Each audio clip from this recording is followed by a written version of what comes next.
Halo teman-teman semuanya, pernah gak sih kan kepikiran kalau misalnya kalian makan makanan tuh ada yang rasanya asam banget, ada yang rasanya biasa aja, dan lain sebagainya. Ternyata itu pengaruhnya dengan kimia yang disebut sebagai pH. Contoh lemon tuh kita sebut sebagai pH asam gitu. Dan juga atau kita minum pristine, itu pH netral ke arah basa. Nah jadi teman-teman, konsep asam basa ini menarik, yang kita sering sebut sebagai pH. pH itu dikhususkan buat cairan-cairan, dimana itu adalah ukuran keasaman dan kebasahan yang diukur dengan skala 0 sampai 14 teman-teman. Nah, dan pH ini bakal berpengaruh dalam kehidupan sehari-hari dan juga kehidupan farmasik. Namun sekarang aku bakal bahas tentang teori dasar dari pH itu terlebih dahulu. Jadi makanya selamat menyaksikan teman-teman. Halo semuanya, kembali lagi bersama aku Vincent Lin di video Dunia Asam Basa. Jadi kita hari ini akan mengulik banyak hal mengenai asam basa. Nah sebelumnya teman-teman tahu gak sih konsep dasar dari asam basa itu seperti apa sih?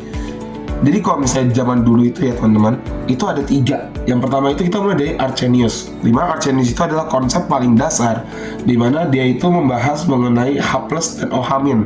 Jadi fokusnya itu adalah pada perpindahannya.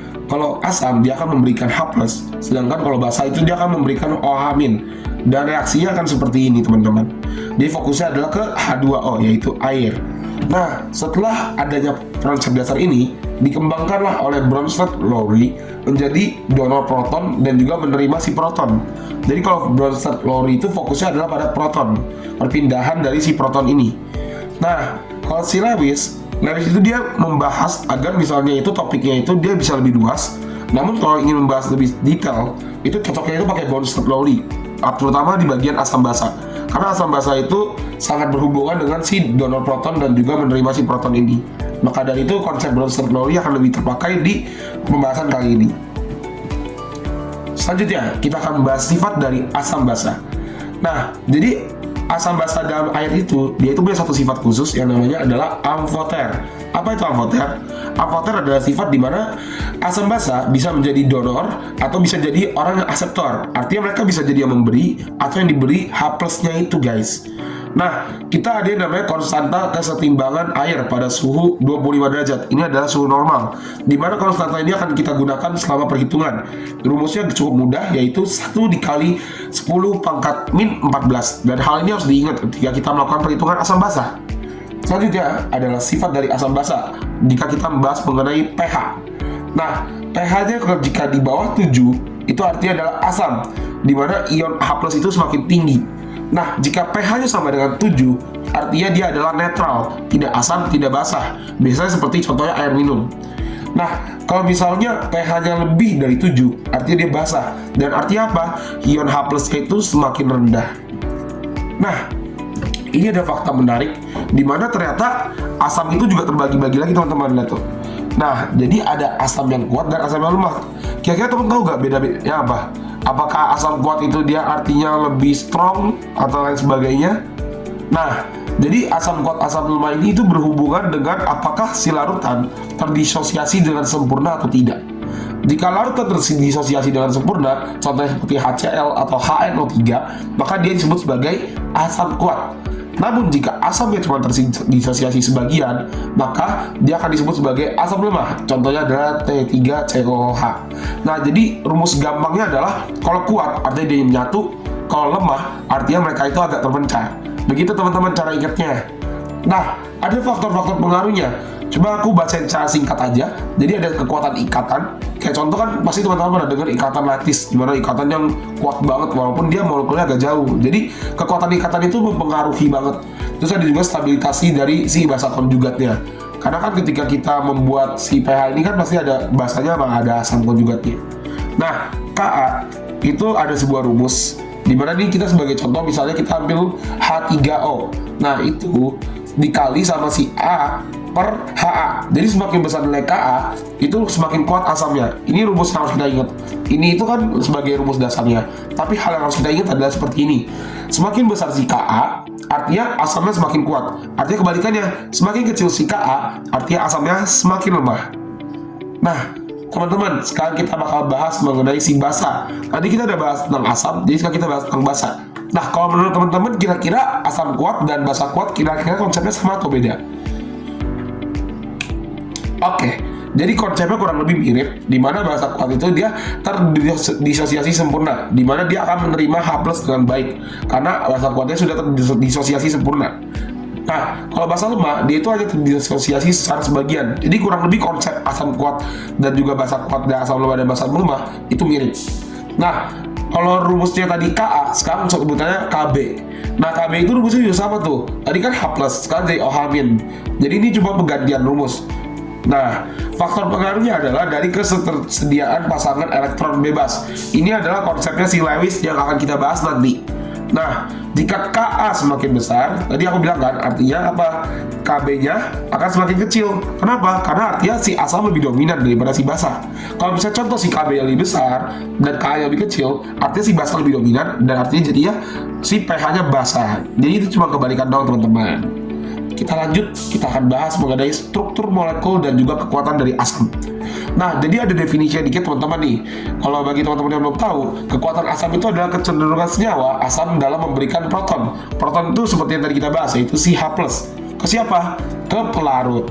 Nah, kekuatan asam itu bukan ditentukan hanya dari jenis unsurnya teman-teman. Karena kan biasa orang ngira, oh kekuatan asam itu paling dari jenis unsurnya dan lain sebagainya. Sebenarnya bukan. Tapi juga ada struktur molekulnya dan juga stabilitas dari si basa konjugat itu sendiri. Nah, jadi apa sih yang dapat ditentukan? Gimana cara kita menentukan kekuatan asam? Itu ada 3 cara. Yang pertama adalah melihat ikatan H dan A-nya. Simpelnya gini, seberapa mudah pelepasan si proton. Nah, ini simpelnya. Yang kedua adalah stabilitas dari si anion. Nah, kan kalau teman-teman dengar konsep anion kation udah pasti tahu dong. Nah, yang kita fokuskan adalah stabilitas dari si anion sisanya. Dan yang terakhir ada jumlah dan jenis dari atom elektronegatif. Nah, di sini ada sebuah sedikit rumus teman-teman. Dimana kalau asam kuat itu biasa Ka-nya itu lebih besar dari 1 atau sama dengan 1. Artinya apa? Daya hantarnya itu tinggi dan dia terdisosiasi secara sempurna. Kalau asam lemah biasa Ka-nya itu di bawah 1. Begitu teman-teman. Oke, jadi kalau Ka itu ada hubungannya sama daya hantar listrik. Dimana kalau misalnya Ka-nya tinggi, artinya daya hantar listriknya juga tinggi. Jadi kalau Ka-nya rendah, daya hantar listriknya juga rendah. Begitu teman-teman. Nah, kita next ke pembahasan sifat asam basah dari garam. Tadi kita udah bahas dari larutan air dan lain sebagainya. Sekarang kita bahas ke garamnya teman-teman. Nah, garam itu dia bisa jadi asam, basa ataupun netral, tergantung siapa? Tergantung dari pembentuknya. Aku kasih contoh ya. Nih, ada garam dari asam kuat. Garam dari asam kuat itu plus basa kuat sama dengan NaCl. Jadi kalau misalnya garam itu dari asam kuat, terus kasih basa kuat, itu jadinya netral. Tapi kalau misalnya dia asam kuat, dia dikasih sama basa lemah, dia itu jadi asam. Dimana asamnya lebih dominan. Jika misalnya asam lemah dan basa kuat, dia akan jadi basa. Dimana artinya basanya lebih dominan. Dan asam lemah dan basa lemah, dia akan bergantung pada apa? Konstantasi asam dan konstantasi basa, Ka dan Kb. Nah, jadi konsepnya itu kalau siapa yang lebih dominan, maka siapa yang lebih kuat gitu. Oke teman-teman, kita lanjut. Ini ada pembahasan sedikit mengenai oksida asam. Jadi konsepnya gini, oksida asam itu adalah ketika oksida non-logam, contoh apa? CO2, karbon dioksida. Nah, bereaksi dengan air sehingga menghasilkan apa? Menghasilkan si asam. Contoh tadi nih, karbon dioksida dengan air menghasilkan H2CO2. Nah, namanya itu adalah anhidrida asam. Anhidrida asam, asam tanpa air. Begitu teman-teman. Next, kita akan membahas mengenai sifat amfoter. Tadi aku udah mention di awal ya.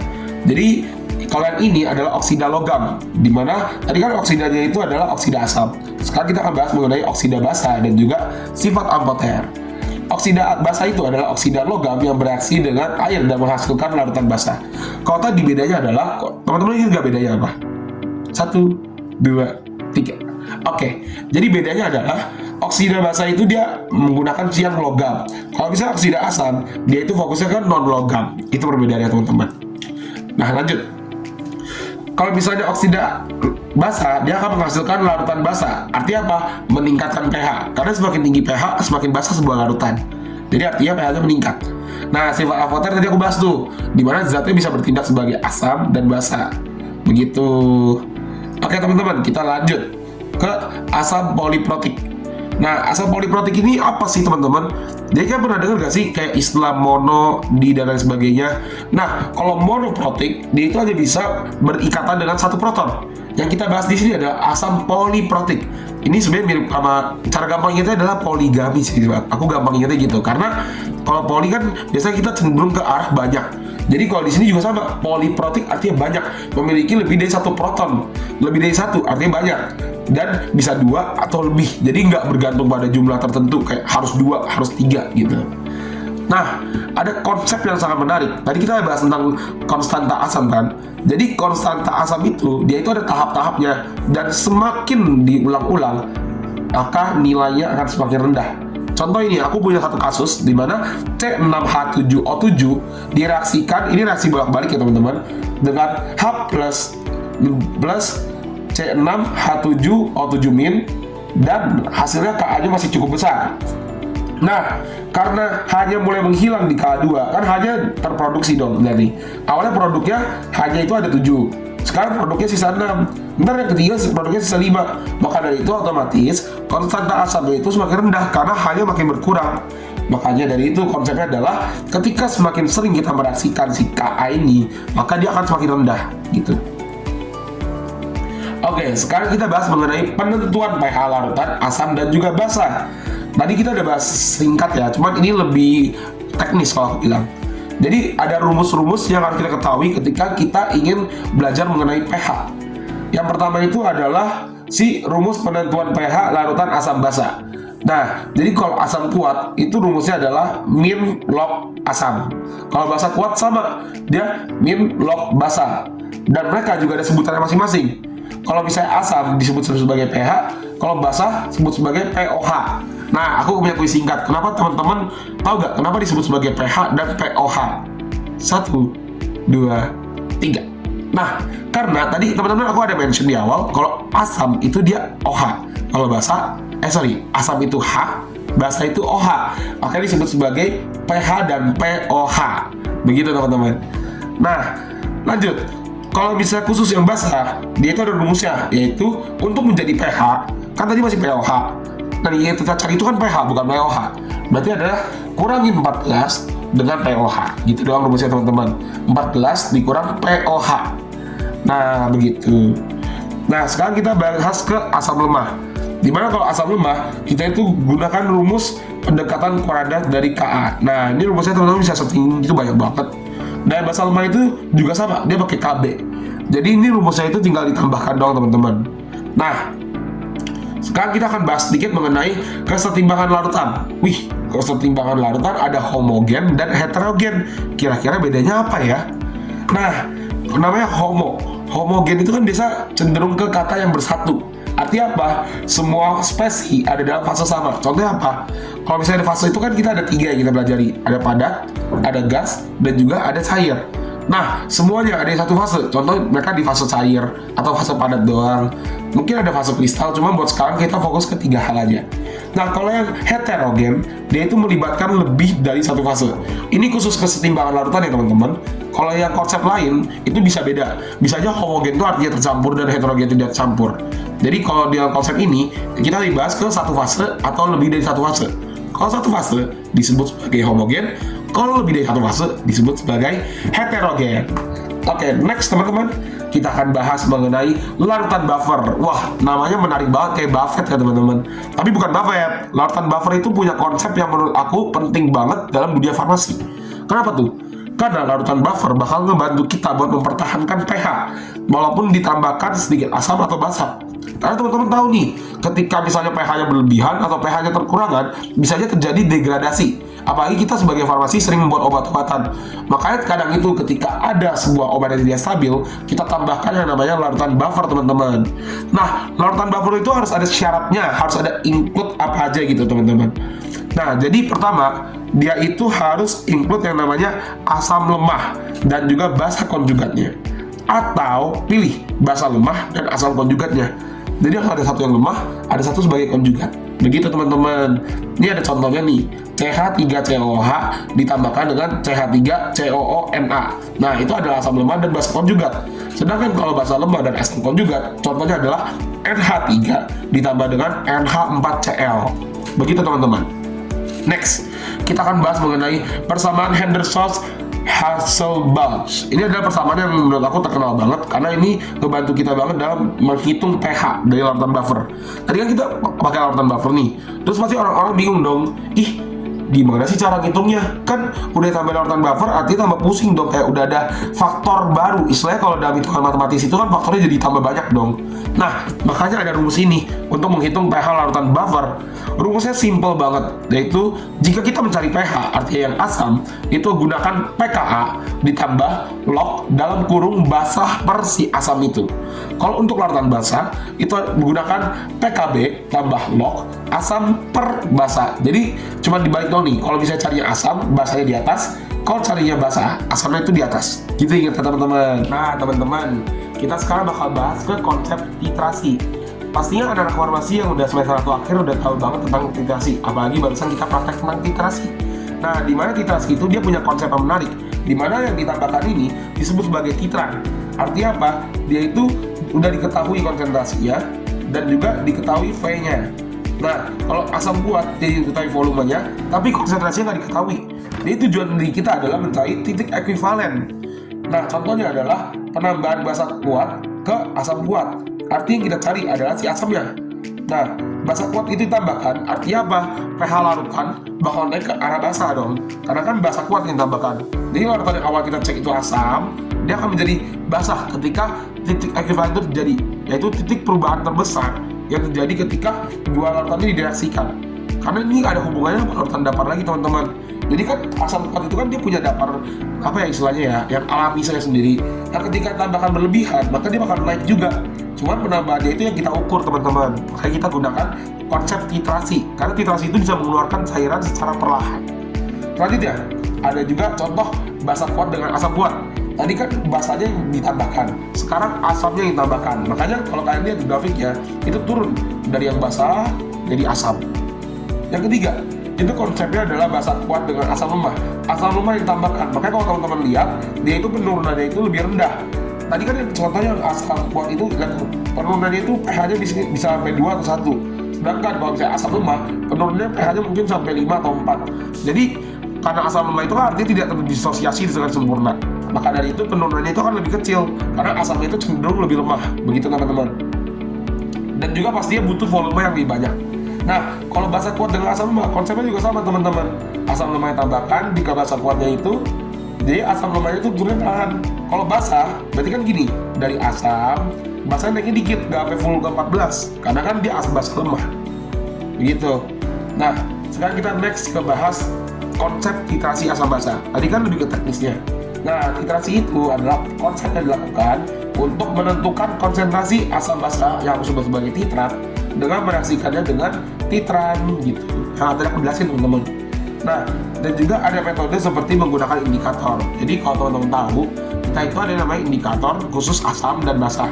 Ada juga indikator-indikator yang dia bakal menggambarin tentang pH tertentu.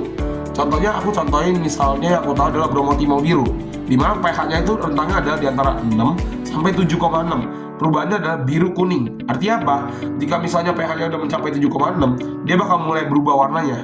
Dan misalnya contoh, kalau misalnya biru kuning itu kan berarti asam basah, berarti kuningnya itu adalah si basahnya. Nah, contoh misalnya pH-nya itu awal larutan 8. Ketika kita tambahkan bromotimol biru, dia itu masih warnanya kuning. Tapi ketika pH-nya mulai mendekati ke 6, dia itu bakal perlahan-lahan berubah jadi biru. Itulah yang menjadi patokan sebagai indikator. Oke, next. Nah, kita akan bahas mengenai kesetimbangan kelarutan, yaitu KSP. Apa sih KSP? Kok namanya aneh banget ya? Nah, KSP itu adalah kesetimbangan heterogen, artinya yang lebih dari satu fase. Untuk apa? Untuk proses pelarutan garam yang susah larut dalam air. Nah, kan ini artinya ada dua fase dong, karena garam itu susah larut dalam air. Nilai KSP bertujuan buat apa? Menentukan batas maksimum dari hasil kali konsentrasi.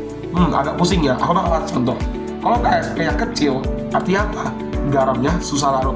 Kalau KSP yang makin gede, garamnya lebih mudah larut. Jadi konsepnya gitu, itu aja yang perlu diingat teman-teman. Nilai KSP itu bergantung dari apa aja teman-teman.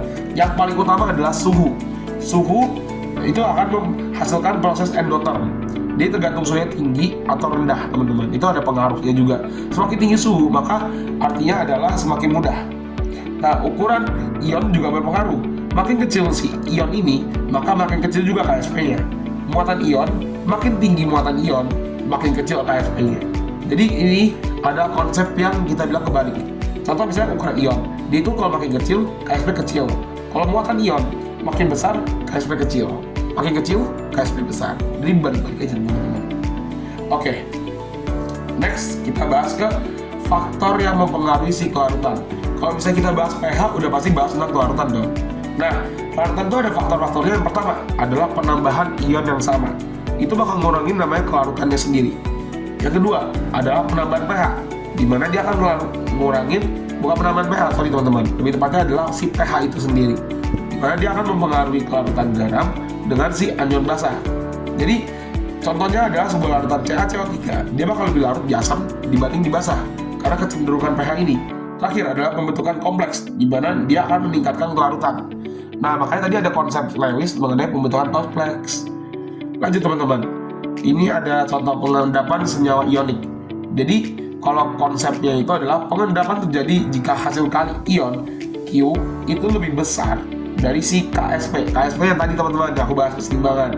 Jika Q lebih kecil dari KSP, artinya endapannya nggak ada. Kalau Q sama dengan KSP, artinya larutannya itu jenuh. Jika Q lebih besar dari KSP, artinya endapan itu ada. Nah, next kita bahas konsep pemisahan ion dengan sebuah nama yang unik menurut aku, yaitu presipitasi selektif. Wih, keren banget ya, itu apa ya? Jadi itu adalah teknik memisahkan dua atau lebih ion dalam larutan dengan cara apa? Penambahan reaksi pengendap secara terkontrol.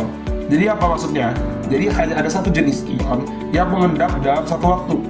Manfaatin apa? Manfaatin perbedaan KSP teman-teman. Jadi ketika KSP itu berbeda, maka si kelarutannya itu juga akan berbeda di tahapnya.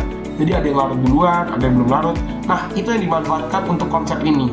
Jadi konsep ini garis besarnya adalah memanfaatkan KSP buat ngelarutin si salah satu ion itu. Begitu teman-teman. Nah, sekarang pertanyaan unik. Asam basah ada gak sih pengaruhnya sama kehidupan sehari-hari? Aku kasih contoh paling simpel ya teman-teman. Dalam tubuh kita itu ada yang namanya darah. Darah itu juga dia punya pH-nya loh. Dan ada juga namanya yang buat mencerna, dimana kayak ada asam dalam perut kita yang pH-nya itu cuma 1 atau 2. Wih, nyerung dong, mati dong kita kalau pH-nya 1 atau 2. Tapi tenang teman-teman, pH-nya itu dia udah ada larutan buffernya alami, sehingga ketika teman-teman minum yang mungkin agak basah itu nggak mati. Tapi kalau misalnya minum alkohol, nggak tahu ya, itu kan larutan kimia. Cuma kalau ketika kayak contoh kita makan makanan, karena makanan itu ada kayak asam gitu, contoh lemon gitu kan, wih asam. Tapi perut kita nggak langsung jadi asam juga, enggak, karena bakal ada yang ngedaparin gitu. Itu salah satu contoh reaksi dalam kehidupan sehari-hari. Nah, kalau dalam kehidupan farmasi itu penting banget teman-teman, yaitu mencegah degradasi obat dan juga kestabilan obat. Karena pH itu ada pengaruh sama obat-obatnya, di mana obat-obat itu kan terdiri dari banyak senyawa teman-teman.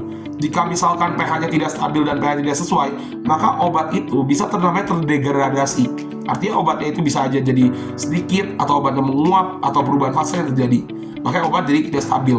Maka dari itu, penentuan pH itu penting banget buat menjaga obat agar tetap stabil. Itu tujuan kita mempelajari pH. Begitu teman-teman. Jadi konsep pH itu sebenarnya tujuannya adalah ini end goal-nya teman-teman, agar obat itu tetap stabil. Begitu. Terima kasih telah menonton dan sampai jumpa teman-teman.